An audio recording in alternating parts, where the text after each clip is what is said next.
Hey everybody, and welcome back to our channel. We're really looking forward to today's video because we're going to be bringing you along with us as we explore the newest new construction development in Ventura known as Del Sol. Now this Del Sol community is located in East Ventura off of Wells Road and Telegraph Road, and the builder is Shea Homes. Now there's three different options available here at the Del Sol community. There's going to be a mixture of townhomes and single family homes. So your townhomes are going to be referred to as the Primero. The first of the single family homes are going to be referred to as Novato. And then the third and the final and larger single family home options are going to be known as the Frescos. It is important to note that there are no single story properties here. So if you are looking for a single story or a single level home, please be sure to reach out to us, and we're more than happy to assist you in your home hunt of finding that single level home. Now, I also want to bring up to your attention that with each of the single family homes and the townhomes, there are several different floor plans and elevation plans that you get to select from, as well as an option to convert some of the lofts into an additional bedroom. So we already checked these out and they're really, really beautiful. So with that being said, let's get into the video.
Now, if you're looking to purchase a home in a new home development, or maybe you're just considering purchasing a new home in a new home development, it's important to remember that the agents and the sales reps that work within the model home do work for and represent the builder, so they keep the builder's best interests at the forefront of their minds. So if you're looking for outside agent representation to ensure that you're being looked after through the entire process, please be sure to reach out to us. We'll be more than happy to assist you and guide you from beginning to end.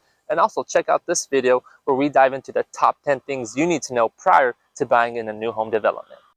All right, everyone, thanks so much for sticking around and watching these property tour videos with us. We're really eager to hear some of your feedback, so let us know in the comment section below any comments you have, any questions you have, and we'll be more than happy to address those in a timely manner. And don't forget, while you're here, to hit that subscribe button, tap that bell icon so you continue to get notified every time we add content to our channel. So with that being said, make it a great day, and we're looking forward to seeing you in our next video.